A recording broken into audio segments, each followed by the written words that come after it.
Welcome to the Tool Hut channel. Today we have a 2020 Ford Escape. The body shop has replaced the cruise control module, and it's after a collision. So we're going to do a post scan on it.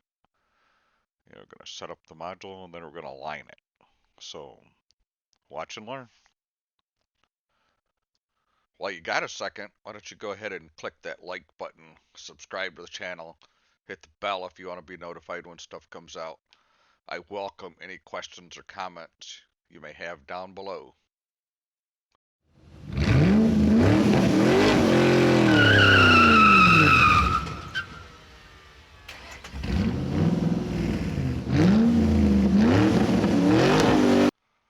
Okay, first things first. Any of the equipment that you see used in my videos is available on the website. If it's not there, send me an inquiry off the website, toolhutusa.com. That's TOOLHUT USA.com. My name is Sam. All right, let's get this show on the road here. 2020 Ford Escape cruise control module has been replaced. It is at a body shop. For this operation, we're going to use the Ford FDRS software and our VCM2.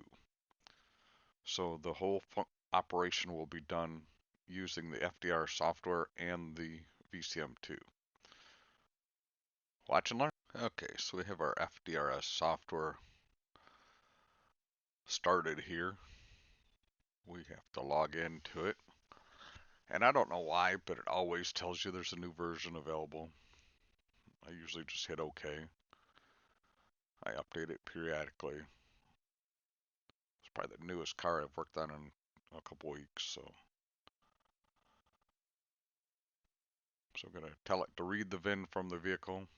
I don't like to type the VIN if I don't have to. I have sped up numerous parts of this. The FDRS software is just miserably slow, if you ask me. I don't know who wrote it, what the intention was. I think a lot of the intention with the FDRS software is for Ford to be able to track what's going on with these cars, what's being done to these vehicles. And as a result, I think it has really slowed down the software.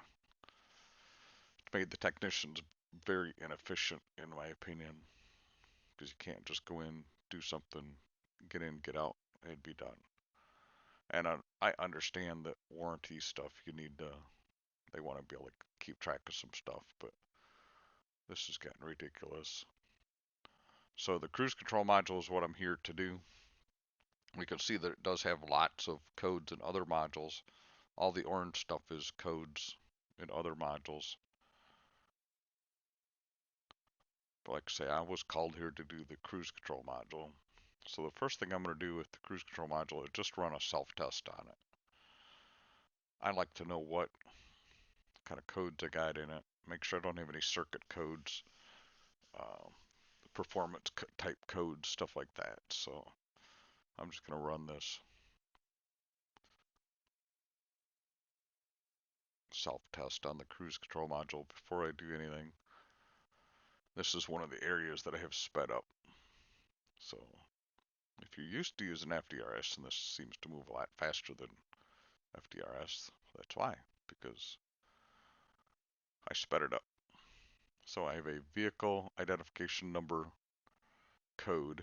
I'm not even look up the code. I know what I got to do. I am going to try to clear it.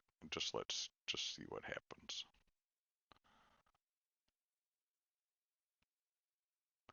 All right, so let's just read all the codes on the vehicle. Just curiosity. I know this is a controversial subject, but it is at a body shop. There's been lots of stuff done to this car. I'm just going to clear the codes.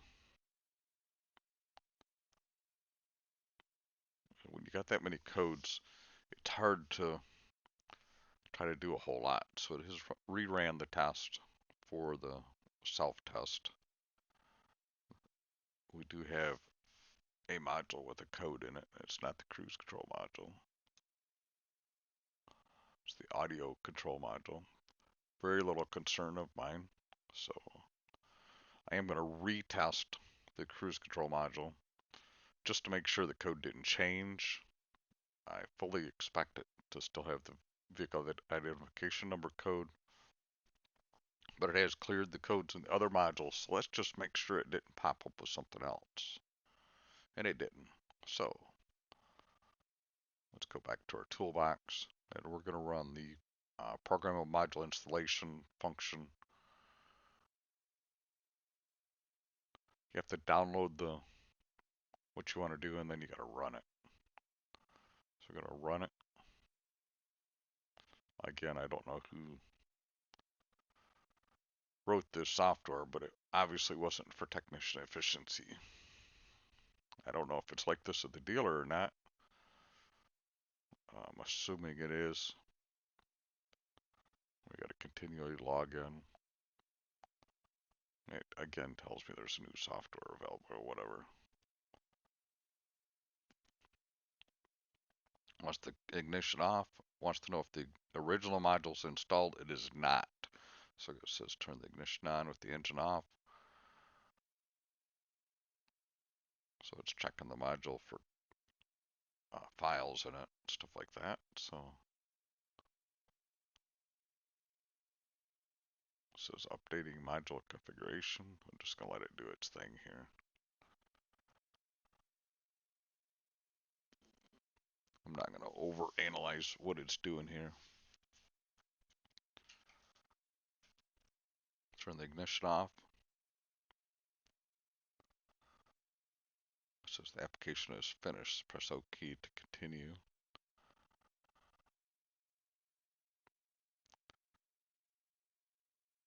And I've done a couple of these in the past, and I don't know why you have to do the PMI and then the configuration, but that's the way it always works out. So you would think during PMI that it would go ahead and configure it for you because it says it is. Again, it tells me there's a new version of FDRS, like whatever.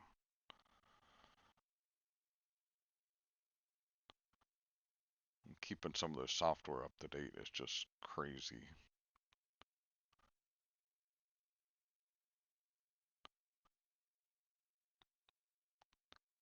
They just added to the continual challenges of using their scanners.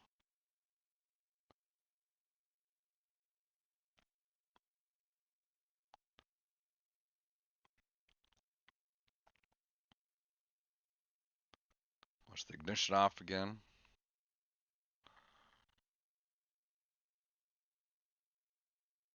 Says it's finished. So now we get to align it.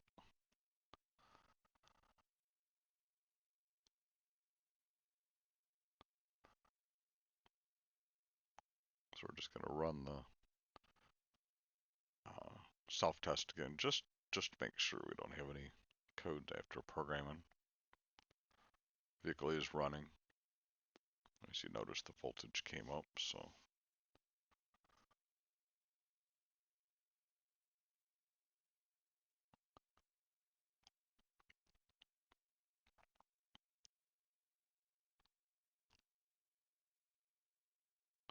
sometimes when you use a dealer tool in the aftermarket, it's a little different how it does stuff. So I think it's the same tool. It's just I don't know if the dealer has to continually log in or not. I'd be interested to know. We're going to go ahead and do the alignment now.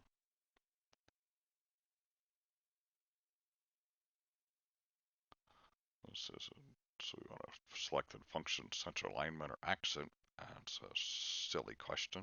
I want a center alignment. That's why I said center alignment. So initializes it, tells you that the vehicle must be driven on a public road. And we do have a progress bar on this car. So we're going to drive it. Now this part of it I have sped up considerably. So we're just waiting for the bar to come across here.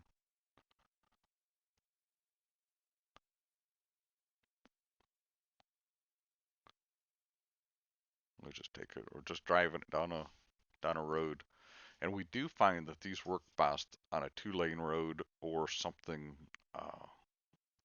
with telephone poles or mailboxes, stuff like that. And we try to follow a vehicle fairly close. Um, Obviously, uh, we don't know the person in front of us, so you got to be a little careful of that. But we try to get as close as we can comfortably to the car in front of us. It seems to speed up the process a little bit.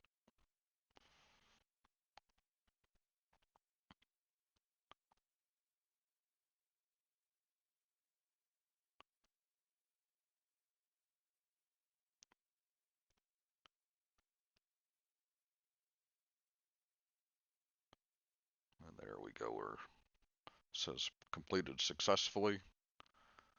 And then right there's the money shot. The cruise control module system alignment was successful. So that completes our operation for today. Thanks for watching and have a great day. Questions or comments down below. Have a great day.